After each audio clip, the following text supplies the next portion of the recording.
You both mentioned being there for like the early music video days, but I just want to toot your horns. Alif, you're one of the original dancers in Michael Jackson's Smooth Criminal. Kim, you're in the music video for Thriller.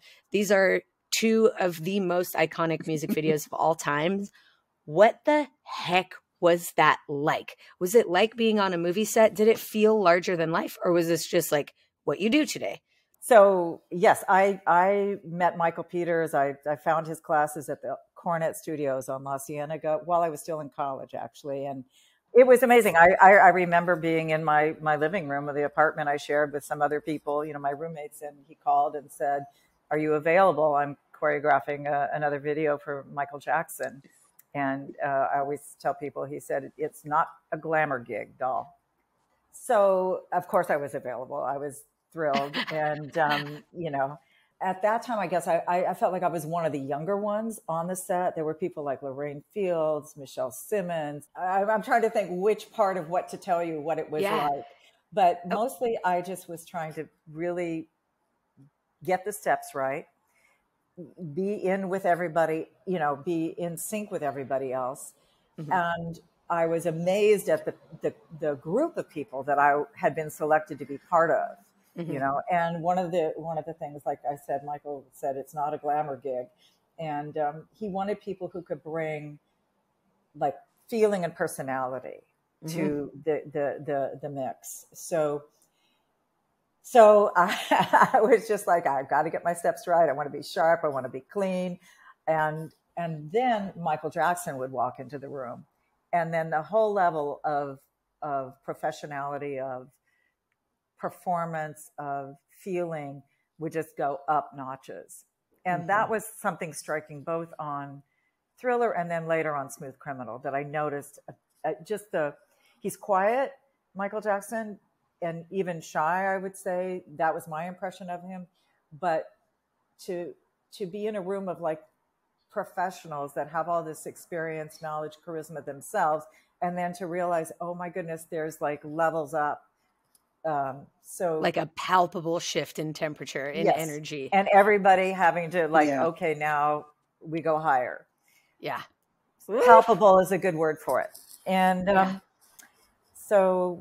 then, it was hard work, especially shooting overnight in the street that they were wetting down and all of that. And, oh my God. And the makeup was, I just uncomfortable to say the very least, I'm sure.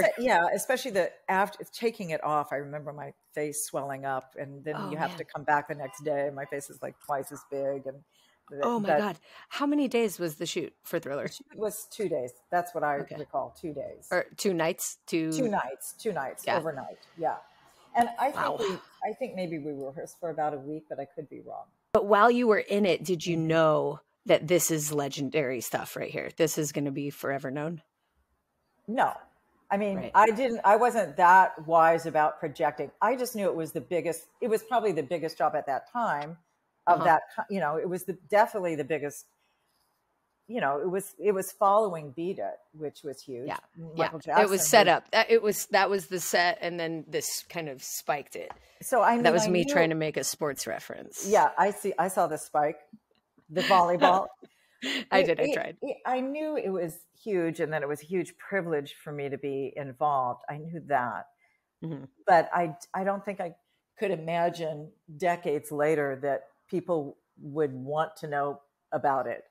Yeah. From me, Alif, Vincent talks a lot about the prep for Smooth Criminal in his book, Icons and Instincts, as being a very long process, and there being a lot of highs and lows of that process. How do you remember it? What was it like to be there? That was my biggest job of my career at that time. And I was 24, 25 years old when I auditioned for Smooth. So I'm working in retail, and then I get the phone call from Vince for the audition. And I hadn't been in dance class in like months. I'm nervous. And I go to the audition. I believe it was at Debbie Reynolds, if I'm not mistaken. Yeah, Debbie Reynolds. And there were hundreds of dancers. Yeah. Long story short, I didn't have a good audition. But luckily, because Vincent pretty much trained me a lot, he was one of my main teachers. He knew I had the ability. He knew I could do it. And he pulled me aside. He said, I don't know what your problem is, basically. But, and I said, I'm sorry. I know I can do this. And he, you know, I got in. I made it. But I had to prove myself. It took me, I paid attention to every detail. Yeah, I bet. And Vincent is a storyteller. So knowing that, I could remember, you know, we had to create our own characters. And that was fun for me. I loved that. And so we all had our story. And Michael was the main focus. He walked into our space. He walked into our club.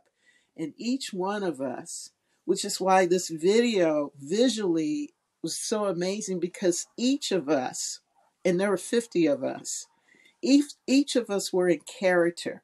We had our own character. We designed our own persona. From once we got in hair and makeup and costume, we were there. We were all present, and we all related to each other in our characters. And Michael was this outsider. And so we all were like, who is he? What is he doing here? And it was so amazing. And we stayed in character. You remember this, Kim, you know, just throughout the whole process, because it was so detailed. Awesome. Everything had a movement. Everything had a purpose. Every look had a reaction or a response. I mean, it was just amazing. So yes, the work took longer, but it was just fascinating.